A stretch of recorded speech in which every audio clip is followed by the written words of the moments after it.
క్రీస్తునందు సహోదరి సహోదరులారా, ప్రభువైన యేసుక్రీస్తు నామములో హృదయపూర్వక వందనాలండి. ముందుగా ఇంత మంచి సమయాన్ని ఇచ్చిన తండ్రైన దేవునికి ప్రభువైన క్రీస్తు ద్వారా కృతజ్ఞతాస్తుతులు చెల్లిస్తున్నానండి. మరి బాగున్నారండి. వాక్యం చదువుకొని ప్రార్థన చేసుకున్న తర్వాత పాఠంలోనికి వెళదామండి. యోహాను గారు రాసిన సువార్త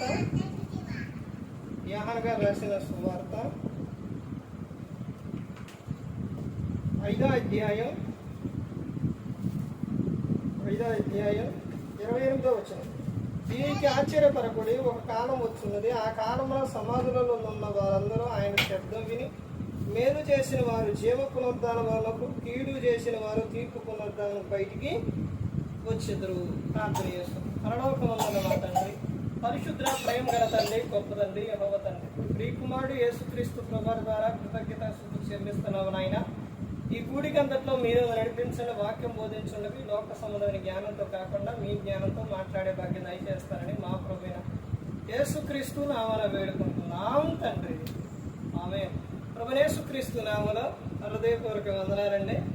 దేవుని కుమారుడు యేసుక్రీస్తు ప్రభువు ఈ లోకానికి వచ్చిన తర్వాత పరలోక రాజ్యం సమీపిస్తుంది కనుక మారుమనస్సు పొందమని ప్రకటింప మొదలుపెట్టారు. అంశం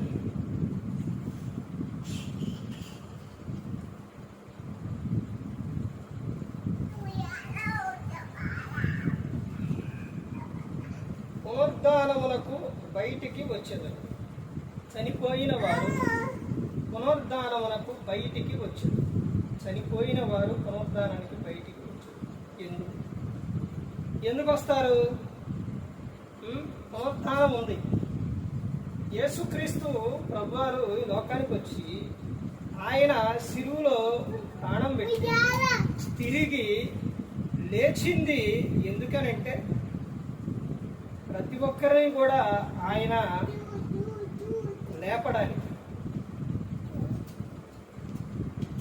ఇక్కడ చెప్తున్న సందర్భం ఏంటి అని అంటే, ఒక కాలం వచ్చుచున్నది, ఆ కాలానికి ఏమని చెప్తున్నారంటే, ఆ కాలంలో సమాధుల్లో ఉన్న వారందరూ బయటికి వచ్చారు. ఎందుకు చనిపోయిన వారు బయటికి వస్తారు అని అంటే, మేలు చేసిన వారు జీవ పునరుద్ధానమునకును, కీడు చేసిన వారు తీర్పు పునరుద్ధానానికి బయటికి వచ్చారు. చనిపోయిన వారు ఎందుకు సమాధుల్లో నుండి బయటికి వస్తారు అని అంటే, ఒకటి మేలు చేసిన వారు, ఒకటి కీడు చేసిన వారు. ఇప్పుడు దేవుడు పక్షపాతి కాదండి. దేవుడు అందరినీ సమానంగా చూస్తాడు. ఇప్పుడు అందరినీ ఇప్పుడు చెప్తున్న విషయం ఏంటి? సమాధుల్లో నుంచి బయటకు వస్తారు అని చెప్తున్నారు. ఆ తర్వాత వచ్చిన తర్వాత జరిగే విషయం ఏంటి? నువ్వు ఈ జీవిత కాలంలో నువ్వు ఎలా జీవిస్తుంది? మేలు చేసినవా, కీడు చేసినవా? నువ్వు ఇక్కడ ఉన్నప్పుడే నువ్వన్నీ తెలుసుకోవాలి. నువ్వన్నీ ఎక్కడ ఉన్నప్పుడే తెలుసుకోవాలి. ప్రతి ఒక్కటి కూడా తెలుసుకొని ఆ తర్వాత నువ్వు తర్వాత జరిగిపోయేది ప్రతి ఒక్కటి కూడా నువ్వు ఎక్కడ నువ్వు తెలుసుకొని ఆ విధంగా నువ్వు పాటిస్తేనే మంచిది.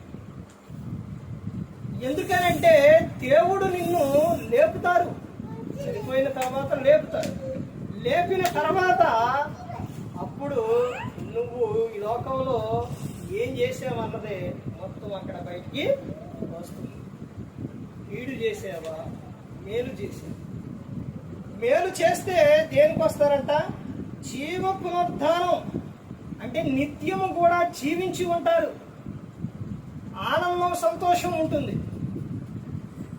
మరి తర్వాత చెప్తున్నారు, కీడు చేసిన వారు తీర్పు పునరుద్ధానానికి వెళతారు. తీర్పు జరిగింది కీడు చేస్తే అప్పుడు ఉంటుందండి పరిస్థితి. ఎలా ఉంటుందంటే భయంకరంగా ఉంటుంది. అందరూ ఏమవుతారు?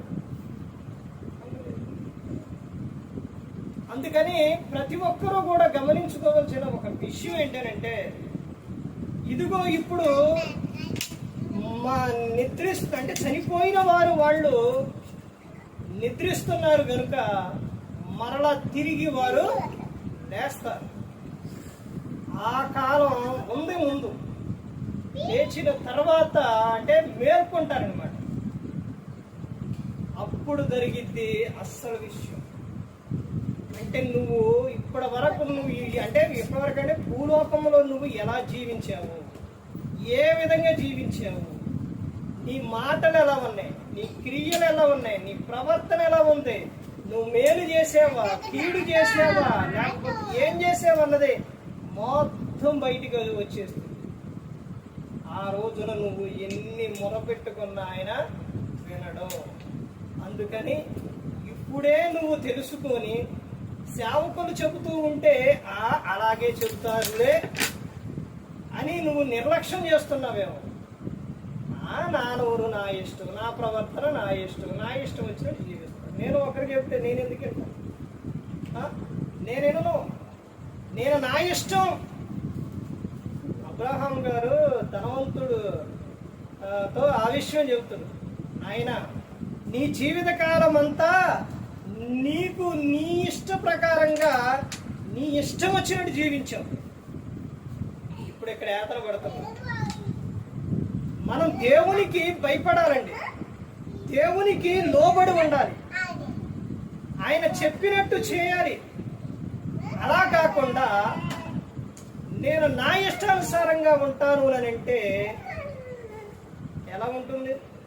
స్కూల్కి వెళ్ళిన తర్వాత టీచర్ మాట వాళ్ళు చెప్పిన మాట వినాలి. వినకుండా నేను వినను అని నువ్వు ఎదురు తిరిగితే అక్కడ ఆ తర్వాత నీ జీవితమే బాగోదు. అర్థమైందండి?